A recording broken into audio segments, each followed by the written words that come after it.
เสียงขอมือแล้วพ่อเป็นงานหนังนอกฝ่ายนอกแล้วหนังนอกแบบพี่น้องผู้ใดตัวมือส่งมาแล้วรวยพี่น้องเด้อให้ถึงหัวเลขพัฒนาโหดโหมาเลิกกันเนาะท่านผู้ใดบ่ตกให้ถึงแต่หัวดาวเนี่ยก้อยนะเนี่ยนี่หัวหน่อยเนี่ยหัวหน่อยหัวหน่อยหัวนี่เนี่ยหน่อยเอาเงินก่อนเอาเงินก่อนเอาเงินก่อนก็คือโบโหกันอ้าวมาจากไหนประเด็นป้าถึงคอยยื้อพวกเจ้าได้แล้วเคยไปทำงานโยกันบ่พอเป็นตัวเมื่อเราคอยยื้อสุดพวกเจ้าสุดหากินโอ้ยพอถึงไหนเราซื้อจะมี2012แล้วผมมีเงินซื้อชุดใหม่อยู่อันเป็นไปจากไหนมาจากไหนมันคือว่าอูยูอันยะหูยหามันเลยว้าวโบอยากเก้าหลาเดี๋ยวคือสั่นแทบนเบาหวานขึ้นบ่ละแล้วจะขึ้นยูนี่นะเอาก็คือว่ากินหวานกินยาว้าวหาอะไรกินข้าวอย่างว่ายาดียุบเพียนบ้านซอกน้อยหาปูเดี๋ยวซื้อแล้วครับบ่ได้เนี่ยอยากเพิ่มดีก็เลยว่ากินต้นตาไข่เคยได้คอยเบี้ยเงินก่อนบักซักศิลักแล้วมาบน2 เทื่อแล้วเนี่ยเจ้าซื้ออยู่ใส่ฮะโอ้ยก็มาหูวะคนตั้งอยู่ดีดอกไปร้องหาแม่ตู้อยู่ข้างบ้านตู้เจ้าตัวยางตัวไหนป่านนี้คือเอาตัวยางได้จะถามคนอย่างไรแล้วมันต่อมาได้ไหนมึงไปดูใส่มาแล้วเป็นอะไรพันว่าอันนั้นเด้สำหรับงานคนดังโยนเด้ยา450 ปียาดีหมอเพชรกันเด้ว่าสั่นเจ้าได้ซื้อกินแล้วบ่เนี่ยเจ้าได้ซื้อมากินแล้วบ่โอ้ยกับเบิ้งข่อยเนี้ยข่อยมาอย่างตุ้ยว่าสั่นก่อนเกิดเบิ้งเจ้ากันตุ้ยกินข้าวแซ่บบ่โอ้ยบ่ธรรมดาเลยเจ้าคนไหนได้กินแล้วว้ายยงกินข้าวแซ่บต้อนรับจนเนี่ยรักหนีไปหาผู้บ้าของบ่อยเพราะมันเราอยู่แล้วเจ้าได้ซื้อมานำบ่เดี๋ยวเนี่ยเจ้าได้ซื้อมานำบ่ยาดีแต่อยู่ใส่คือเบิ้งเนี่ยโอ้เจ้าได้ซื้อมาเจ้ากินมาแล้วเหมือนจะขวดเนี่ยเบิร์ด2มันเป็นเบิร์ด4จะสิยางกันไหนดูตัวนี้เด้อสิบอกใครเด้อเป็นอะไรกินข้าวแซ่บนอนรับตัวนี้อันผู้ใดเป็นกระเพาะเนี่ยเป็นลำไส้เนี่ยตัวนี้ก็มีแต่ว่าเป็นหนีบ่ครับพ่อเรามากินมาสิหายบ่มันคนละอันระวังเป็นหนีกับพญาติมันคนละอันเป็นหนีมันบ่หายอันเนี้ยดีกว่าเนาะตัวเป็นหนีเขาเอิ้นมาเพราะเป็นยาแก้หนีขันยาแก้หนีนะพุ่นอยู่ธนาคารพุ่น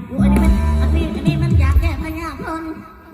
อันหลักสีบวกกับมีอีกตึมแม่แล้วดีอย่างแน่นี่ดีอย่างแน่นี่ต่อยว่าสารพัดเลยโดยเฉพาะเป็นพญาจริงแม่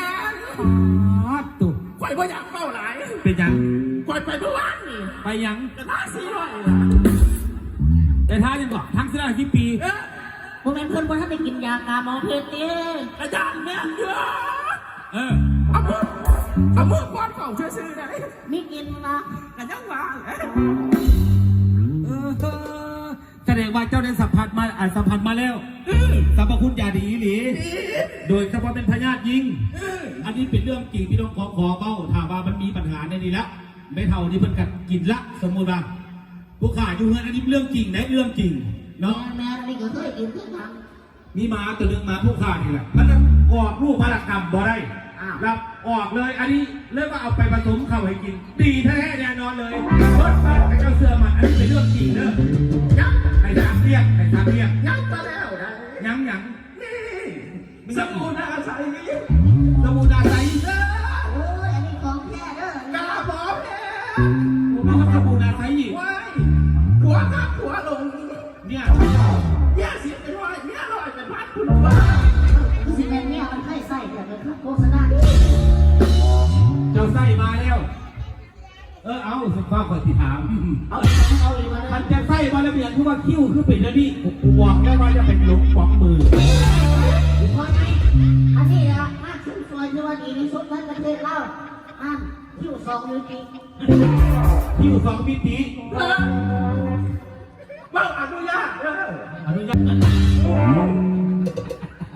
แสดงว่าพวกเจ้าทั้ง2นี่ค่อย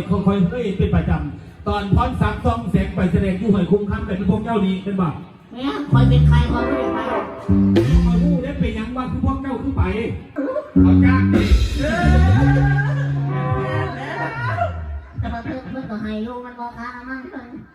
ดีแค่นะพี่น้องเด้อ แล้วมันไม่กินแล้วมันหายแล้ว มั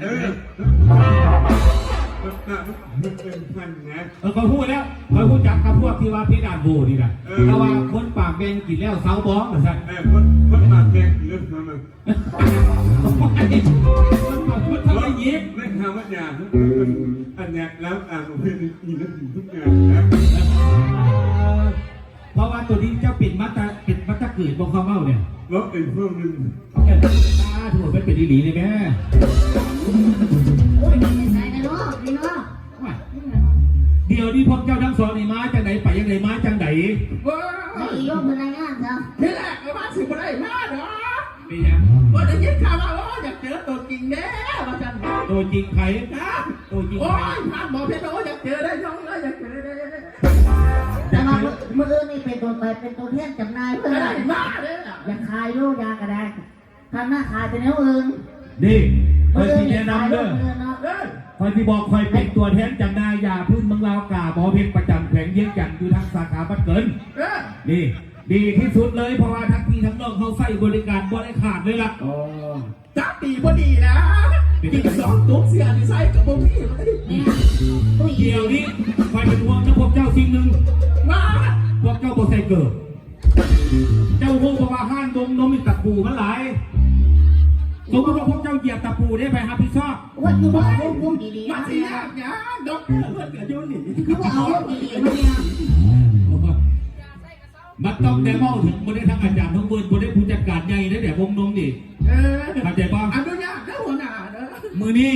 เป็นมือสันวันดีเป็นมือสันวันซอกเป็นงานสุขสันต์วันเกิดแม่บ่ล่ะ โอ้ยกับวัดเท่านั้นแล้ว อะไรกิจการเพิ่มลงเรื่องเนี่ยเงินกันได้น้ำเพิ่นแล้วมันก็คือขอรอแกหลายอีหา เอา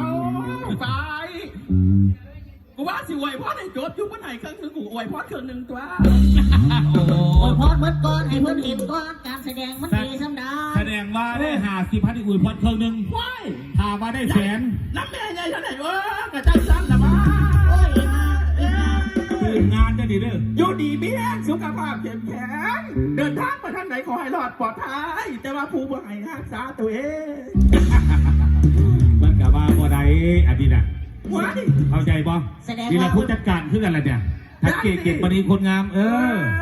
ก่อนที่มีวันนี้ก่อนจะมาถึงจุยตะกี้กับกลุ่มลุกคุกคานบนธรรมดาเนี่ยเห็นบอลตะคารแล้วกินยาในนากระไซฮะพอกับพี่ตะกี้เทปเห็นบ่คนบอกว่าเกิดพอได้ อันนั้นของเพิ่นจะซื้อไปท่วงเพิ่นหลา